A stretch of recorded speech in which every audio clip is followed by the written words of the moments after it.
Imagine waiting years and years to see Hal Jordan on the screen again after Ryan Reynolds' blunder, only to find him cold and in the snow, lifeless, rigid, dead. Brash, episode 1 of Lanterns, dropped a bomb on us. Thoughts on that end? On the end specifically? Oh, yeah, definitely a controversial one.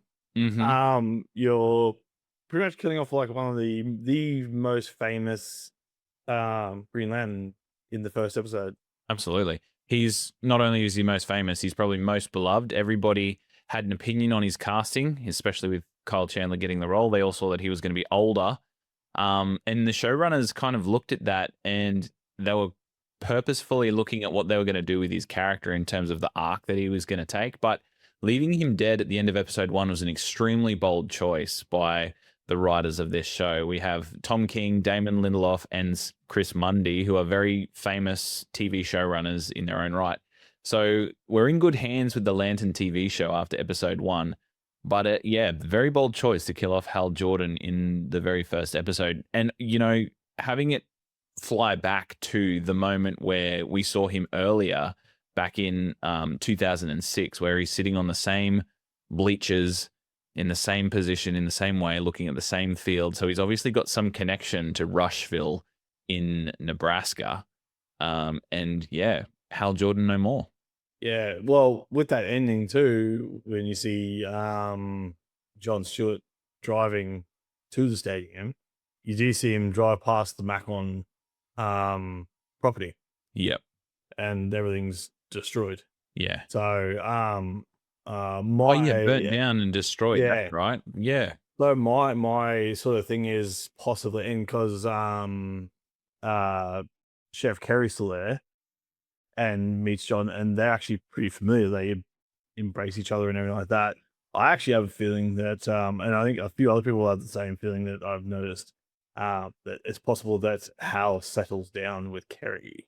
Well, he did make that comment earlier on where he says he's interested in her, and then John replies, "She hates your guts," and then he goes, "Yeah, but it's the way she hates my guts." Yeah, it's weird. Yeah, yeah, which is perfect Hal Jordan. Yeah. So there's a bit of playfulness sort of between them, more so on Hal's side of the interactions, but I reckon it's very possible that after the fallout of the whatever happens at the Macon Manor, that it's possible that Hal sort of settles with Kerry, and because there's that whole thing that Kerry was saying about he has no fear after he's lost his dad, but in saying that he also has no fear because he hasn't opened himself to love anything else to have that. Yeah, he's become emotionally distant as well. I think the Macons have more of a story to play in this, and there's definitely some mysterious business going on that ranch, and there's some bad blood between the Lanterns and the Macons now after episode 1's events, but we'll get into all of that in this episode of the Pen and Portals podcast.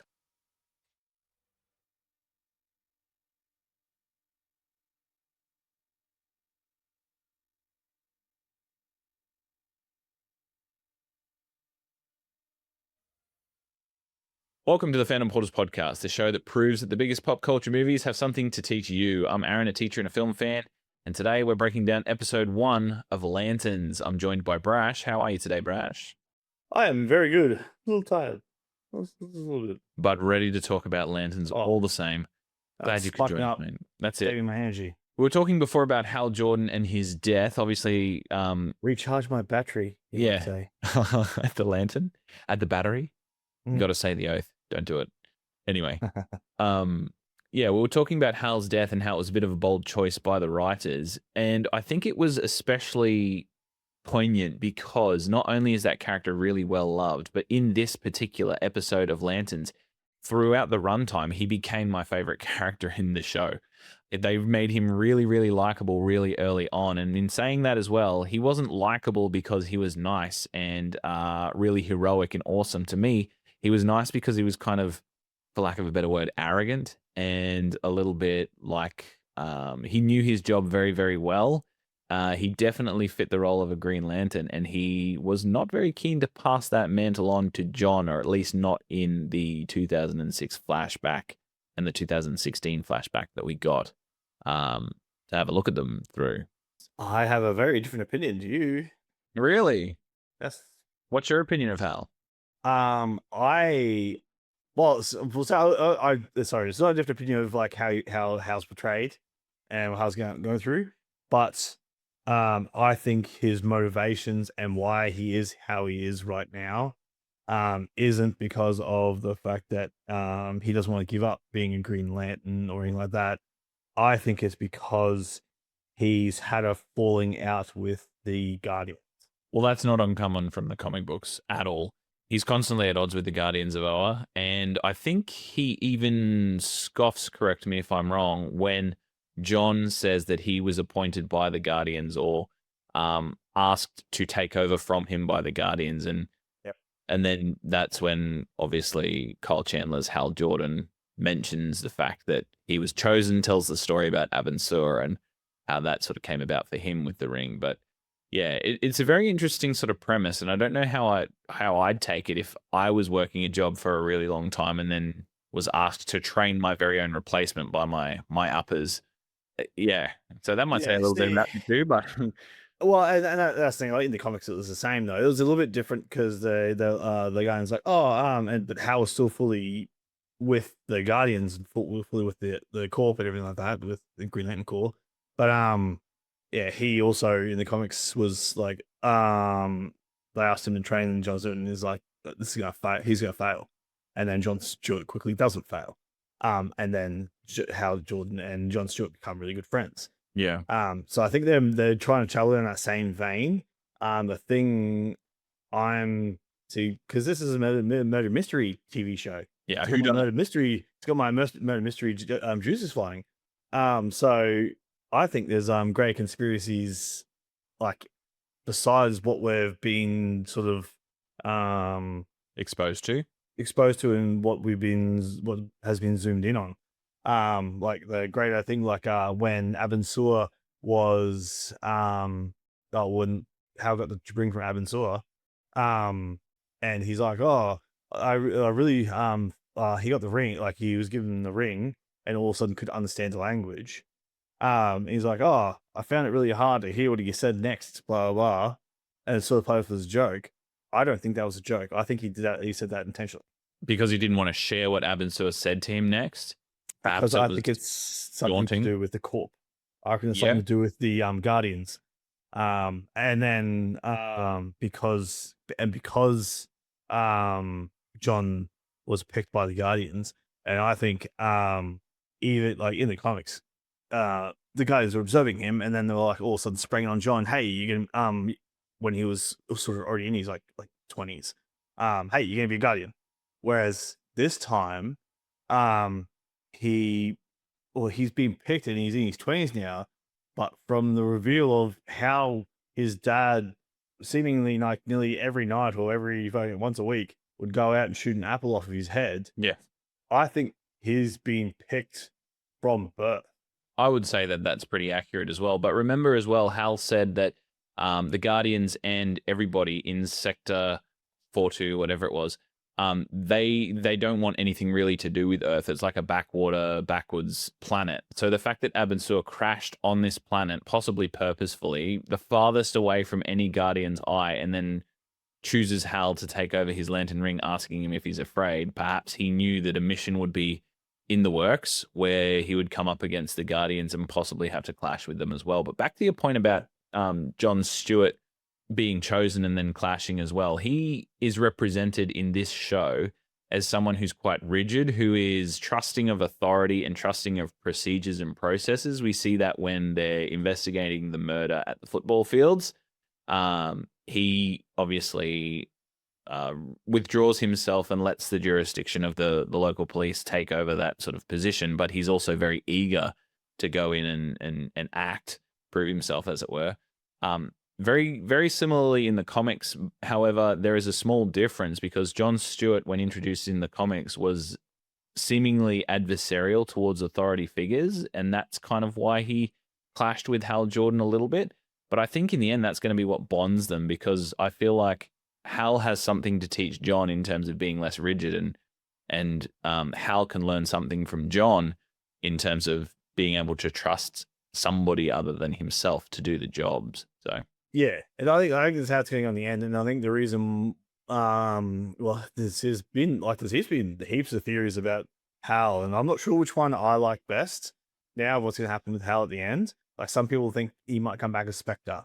yeah, I've heard that too. Yeah. Yeah, some people think that it's a misdirect, and that's actually a shapeshifting alien. That Well, they're yeah. not Hal. I commented that on our threads. I was like, now stay with me here, guys. It's possibly aliens. And then some people just think, nope, they're killing off Hal. Well, I've watched the podcast companion for the Lantern show, and Tom King has actually said, we have to look at the after effects of things that happen after Hal's death, and he's even gone on to say that Guy Gardner now has Hal Jordan's ring, and we know that only happens transferring over through death. But if anybody's going to lie about the trajectory of the show, it's going to be the showrunner.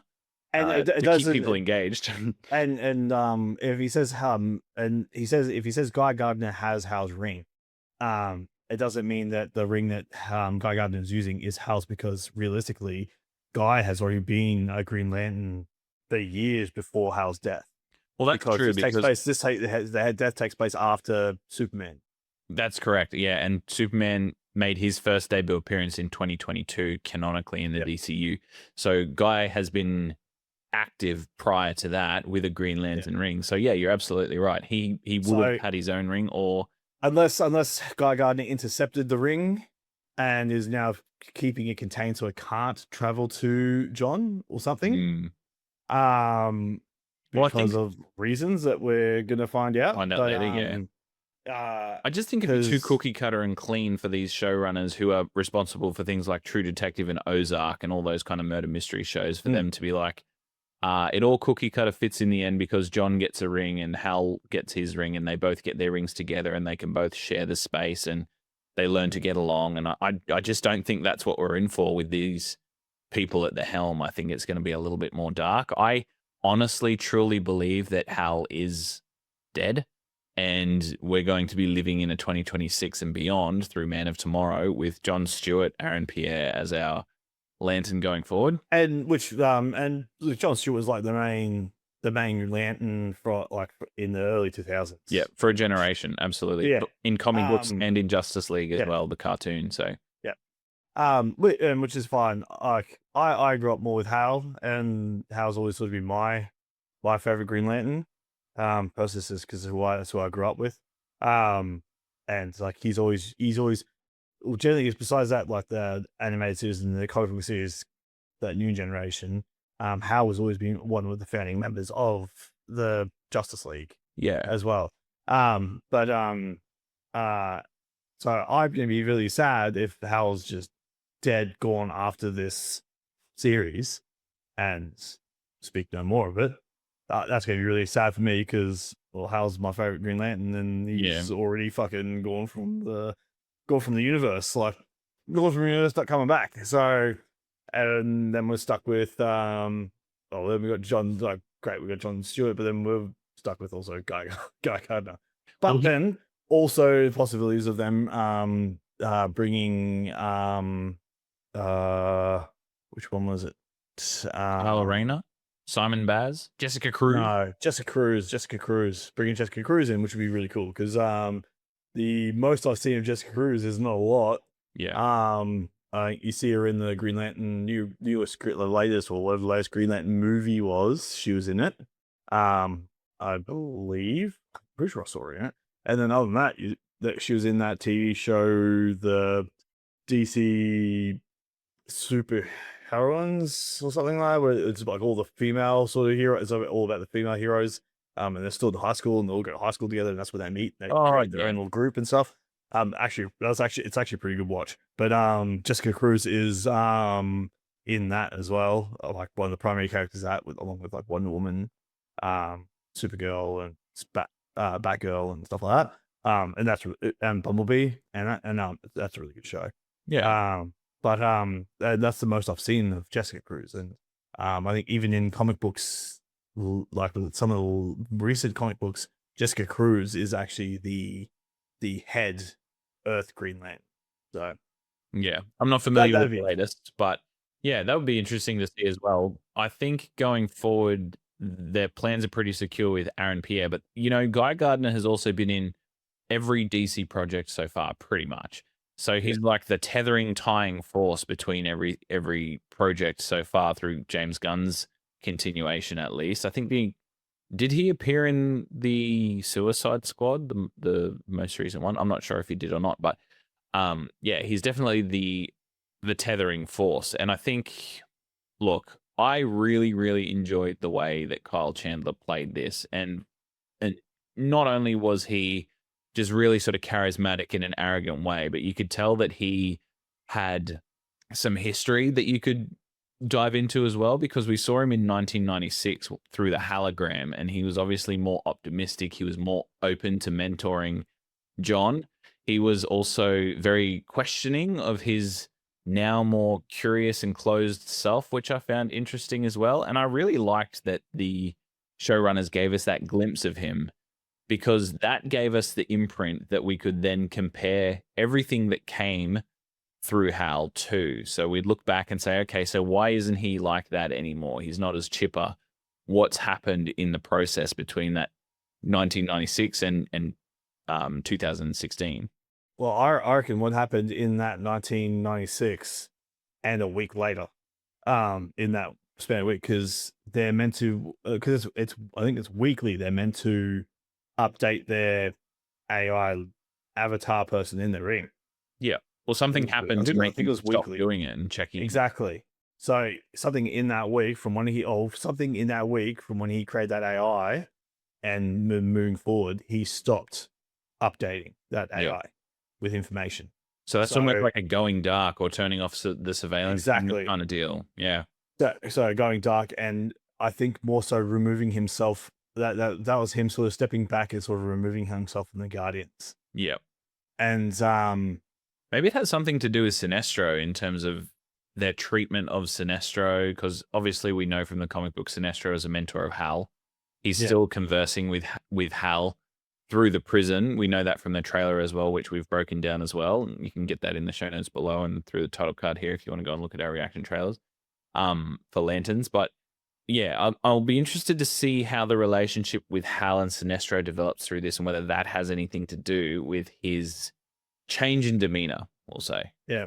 Another thing I'm kind of a little bit interested in, like it sort of it sparked us a little bit of interest in me, is if he was to go dark in 1996, he could potentially, and eventually when the guys found out that he went dark, could have been cut off from the Green Lanterns, meaning he has a lantern with a because the lanterns have a charge. Yeah, that Once the power that's battery, once yeah.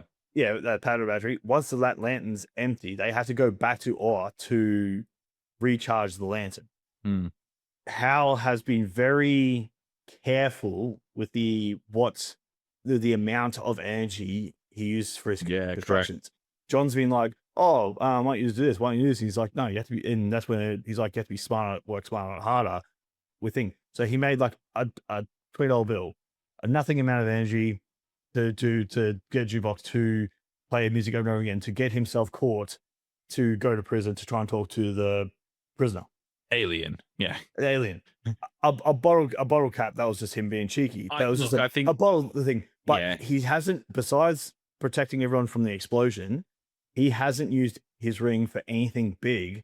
And I possibly think that's because he's been cut off from Oa, or he can't return, or doesn't want to return to Oa. So the energy he had from the last time he's charged that lantern from 1996, and it's why he's still famous, but no news reports or nothing has had him doing anything big or strenuous towards or strenuous. And we've got Guy Gardner now as Green Lantern, not Hal Jordan. Yeah, I see what you're saying. I see what you're saying. Yeah, I think he's cut himself off from thing, has a limited amount of energy, and I think that's why when the alien that is the prisoner is like, "Oh, it's been 48 hours since you've been here. How much charge you got left in your ring?" I think that concern wasn't for oh, she's right. Yeah, I've been here for 48 hours. My ring's running out. I think it's more of like a custodian's eyes saying, he possibly like, yes, I am very stressed thin right now, Yeah, and having to stop this explosion is going to be it's going to take a lot. it'll take a lot. But also, I think he also didn't put a lot of energy into protecting a explosion because there was that shockwave that came out And from he that also sort of thing backed it still. up by moving his own body in to stop it as well. Because he Yeah, obviously, with a Green Lantern ring, you could contain that absolutely and completely. But he kind of did back it up with his body there. And also, when he was commenting, when that alien was saying, "You haven't charged your ring in a while," he was kind of cold. And it looked like he wasn't trying to show any emotion to the extraterrestrial. But maybe he was reflecting on the fact that, hey, I actually can't recharge my ring, yeah, but I don't want you to know that. So he exactly. was being kind of cold with his delivery there. So yeah, maybe that is the reason why we're not seeing too much of the ring being played with, you could say. Yeah, In that same instance as well, I feel like it's a narrative device because when you've got this, I'll say, grounded sort of mystery tale, and you've got characters that can fly and shoot laser beams and create any sort of construct they want with their mind out of this Green Lantern ring, the audience is going to be sitting there whenever they face a problem saying, why don't you just use the ring to get out of this? Why don't you just fly away? Why don't you just use a big green disc to levitate the people off of that burning building? You know, they're going to be thinking that in their chairs as they're watching this TV show. So it was very smart of the showrunners to say that this is a limited resource that these characters need to be careful with. But also, you could think of it as these rings are treated like a deadly like the weapon. mass destruction. Exactly, which is what they are, you know. I've heard some people say a police officer has a gun attached to their hip all the time, but they don't draw it every day. It's almost like you pick and choose when you use that force and what you use it for and whether it's needed. And that was one of the lessons that Hal also instilled upon John at the bar. And he said, you know, it's really important to know when you use the weapon, Junior, is what he says. Yeah, But yeah, I also think he's still got his usual natural sort of cheek laid within there too, because obviously he's got the money where he's trying to start a fight to get into the prison, but he's also got the obvious the bottle opener as well, which he uses as part of a charming device. So Hal's still in there. Hal's still Hallen, but I feel like he's definitely got some things left to share. But I just hope we see him open up a little bit to John, because at the moment he's being very secretive. yeah. Because I then that's what makes me think that John is actually has been like John's father was approached probably by the Guardians at some point and said, "We want your son to be a Green Lantern. Well, yeah, You for have lack to of a you better have word. to you have to train him from birth to have no fear." Mm, yeah. And Well, for lack of a yeah, better word as well, he's almost kind of grooming that kid for the role as well, because he didn't do it yeah. to any of his other sons, did he? He had No, two other sons there. He took John that's the thing. specifically. Yeah, And you see the bullet holes were there's 20. I think they said there's 26 bullet holes, I didn't even notice and that, man. That's a good there's pickup. It's 26 in the bullet garage holes. door. Yeah, in the garage door, and the smallest one is probably up to like the below his or about the base of his neck. Bro, that is a But good pickup because that shows which he's been doing means it across the that for years years. as he's been growing taller. And that's that interview with Green Lantern was the first interview with Green Lantern. And he actually said, "So you know his name now?" Yeah, he was very Yeah. curious. Man, you have So analyzed the heck out of this. That's a really good so pickup. yeah, so for years he's been trained because you don't train your son to have no fear like that for no reason. No way. Especially if you got two other kids that you aren't training like that. Yeah. Um And that father's also training him for an enemy, I'll put in quotes, that he himself doesn't know. So as a father, he's training him for a future that he's uncertain of. So he's yeah. just doing the most drastic stuff to try and stop him from being fearful. And yeah, Who knows what he's going this to face out there? whole thing of the whole thing of Green Lanterns are the biggest of hope. Yep. And their biggest enemy is fear. That leads me to believe that they're and because the dad said like well, he's pointing the gun at him, are you afraid? And John's like, no. And he shoots the apple. I He would. he wouldn't have that that like he wouldn't say that like specifically are you afraid Yeah. if he didn't have prior knowledge of Green Lanterns and what it is Being asked that question what it takes to be a specifically. Green Lantern. Yeah, exactly. Yeah. So I think either there's a villainous. See, I have two theories.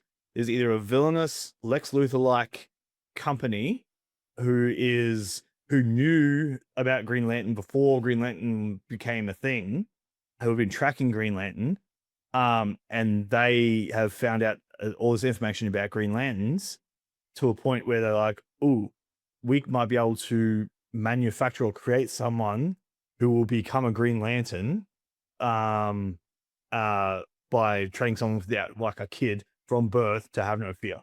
But then that's the thing of then that means they've tricked the Guardians into also backing that person, Yeah. which is a bit more convoluted than just the Guardians went to John Senior and went, "Hey, you're about to have a son.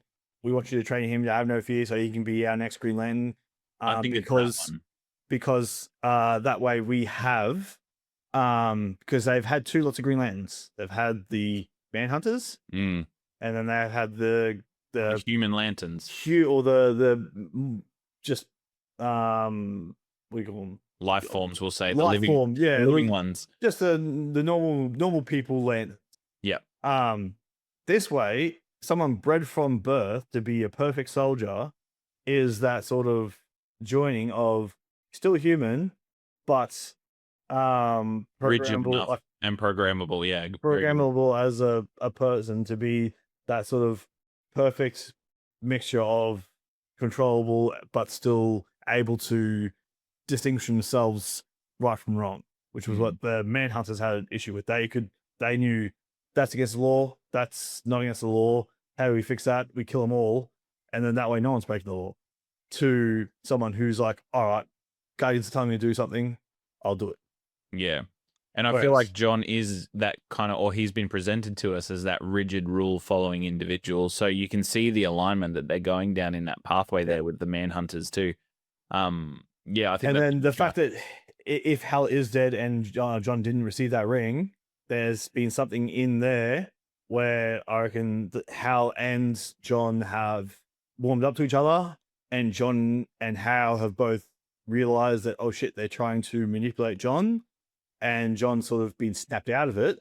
And when he found out Hal's probably, if he had settled down, he's been told about his death, and he's like, well, I haven't seen, oh shit, what happened to his ring? And he's gone to see body for himself because they may now be aware that, oh shit, John's not as under our control as we thought. Yeah. So now they're taking the ring and giving it to someone else, whereas realistically he probably is deserving and probably should get Hal's ring, and now has to go find that ring because it's now probably getting put into the hands of someone who is their new corporate flunky for the Guardians. I want to know how they thought that someone like Guy Gardner was good enough to be the Green Lantern. Like, he's a little bit of an idiot, we'll say, but also maybe that's the point, you know? Maybe the point is that he's manipulatable in the way of being naive or ignorant. Yeah. Let's talk about Hal Jordan and John Stewart's relationship that we've been presented with in just episode 1 at the moment. So we meet them and they're pretty adversarial. John's obviously very respectful, and I liked the line when they were driving in the car where he says, "How come every time you call me sir, it sounds like a fuck you?" And I feel like that sums it up just really perfectly, because John Stewart is that really respectful sort of lantern, and he's been raised that way, military background and an architect, and Hal is there trying to push his buttons, obviously putting him in very dangerous situations to try and coerce him to act on impulse, to assess a situation quickly, to make a choice possibly without direction or without referral to any kind of manual or rule book. Like, he drives a car off the cliff, for example, leaving a ring. Exactly, yeah. Quick, hard lessons, straightaway lessons. And I feel like in the interrogation scene, when Sheriff is asking, you know, what do you see in him? What makes you like him? And he says he's fearless. And then Sheriff says, you know, no, he's lonely. I think it's interesting to see what John views as fearlessness, because I think he's looking at a very surface level version of what Hal is presenting in terms of why his fearlessness, or the fearlessness that he's showing. Because on the surface, it looks like Hal is acting first, thinking later, preventing all of these massive things from happening to Earth, saving lots of people. He's adored by everybody. And I feel like that also contributes to Hal's self-fulfilling prophecy of arrogance as well, knowing that I know better and the results show for it. And I think John Stewart is perceiving that as a fearlessness that is in the embodiment of that "are you afraid? No, I'm not" Yeah. kind of mentality of the Lanterns. So what do you think of the relationship between the two? Yeah, that's pretty spot on. One thing is, I think his perception of Hal's fearlessness comes because he's lost his dad early. He wanted to follow in the same footsteps. He's been single-minded about following his dad's footsteps, becoming a test pilot as well, and he's done that, become a test pilot, and realistically, like, I don't want to blow smoke up up Air Force or anything like that because they're a bit flyboys, but they are usually perceived as pretty arrogant and like what do you call it, like invincible, Yeah. almost. And that's how like he Top sort of Gun sold a whole brand on that. yeah, exactly. Yeah, exactly. But and John was forced to sort of almost forced to be an admirer of Hal's, I think, for this end game of what John Stewart was meant to be, and how he's raised by his father and everything like that. He was forced to be like, hey, who do you admire the most? Green Lantern? Is it because he's fearless? Look how fearless he is. And I think John's also fearlessness, I think he's going to find out that he isn't as fearless as he thinks he is, purely because his fearlessness is manufactured.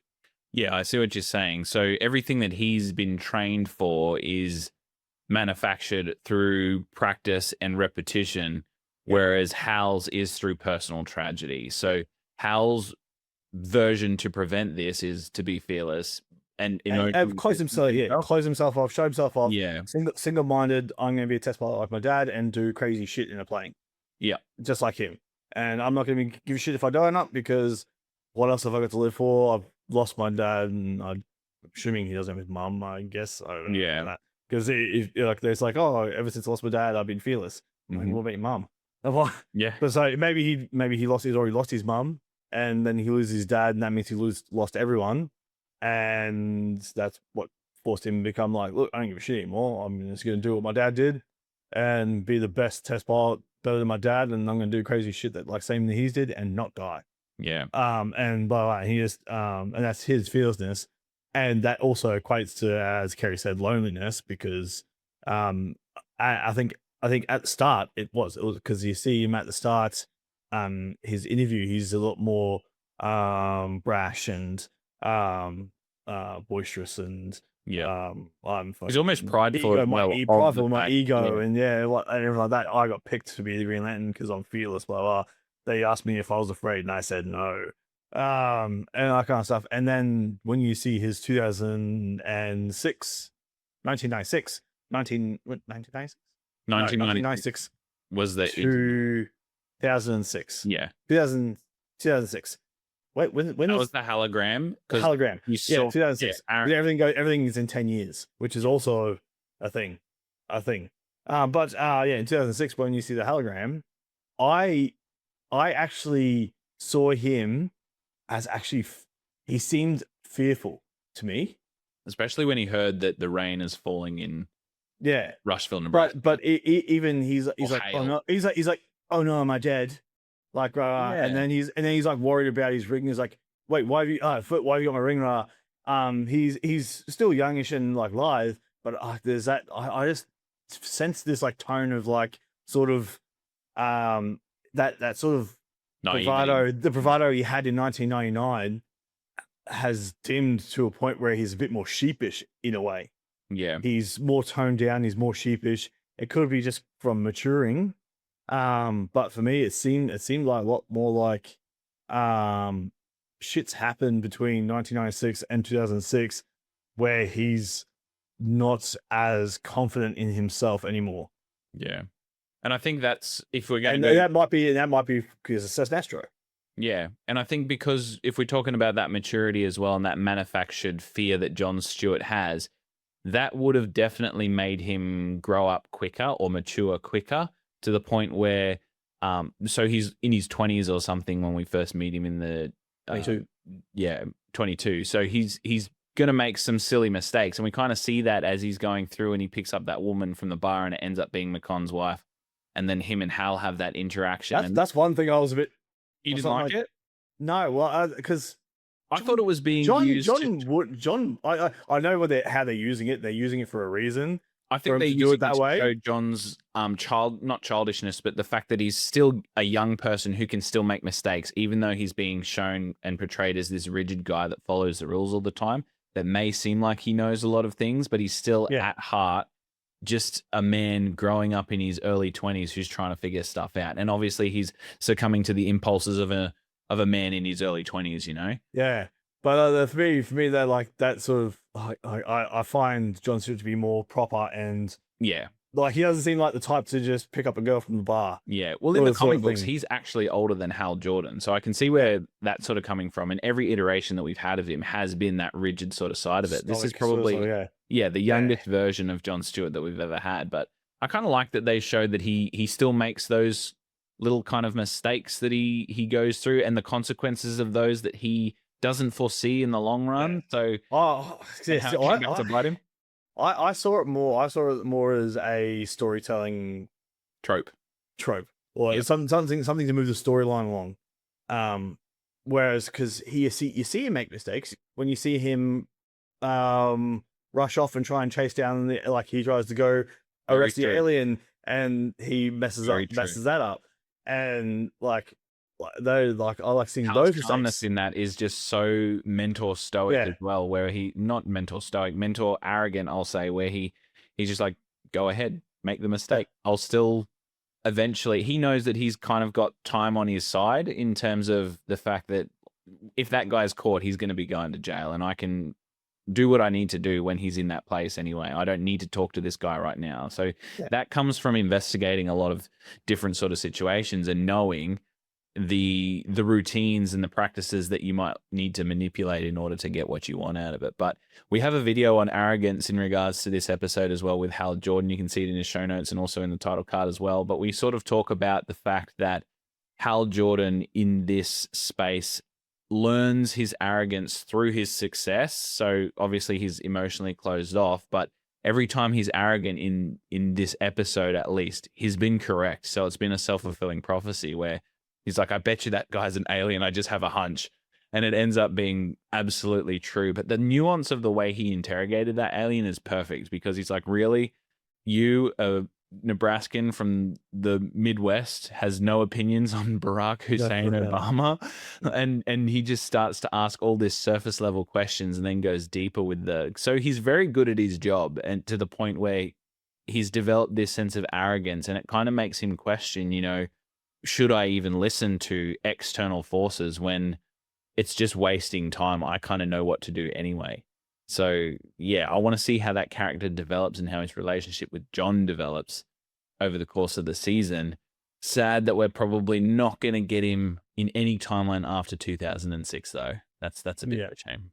So 2016. Yeah, sorry, 2026 when he 26, yeah, 26, yeah, sorry, is frozen and dead. Final But, note. I was going to say, I'm just noticing this now. In the actual Lanterns poster, you see them walking side by side, but there's like a massive like gap in between them. So it's got lanterns, and then there's John Stewart on one side of the poster, and Hal's like on the other side of the poster, and they're sort of just like facing each other, almost like they're like together but separate. Yep. There's a distance between them.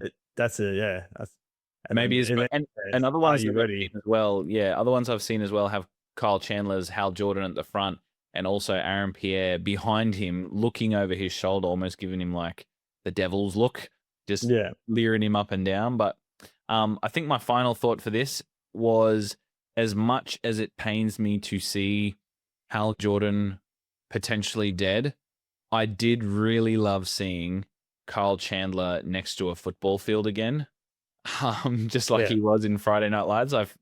Even if it's under these circumstances, I still think that's really good to see. So, final thoughts and rankings for me. I reckon it's a good start to the TV series. It definitely kept me engaged through the episode, and that ending scene really bold from the filmmakers and showrunners, and I think that's going to entice a lot of people to stick around and see what's actually happened to Hal Jordan, because that's the buy-in that everybody needs for this whodunit investigation. Because prior to that, I was like, oh yeah, aliens. I want to see how this sort of pans out in a Green Lantern intergalactic way in corn-fed Nebraska. But when Hal Jordan dies at the end, that's when everybody, I think, was just like, okay, we need to see what happens to this guy now. So for me, I'll probably give it a 4.25.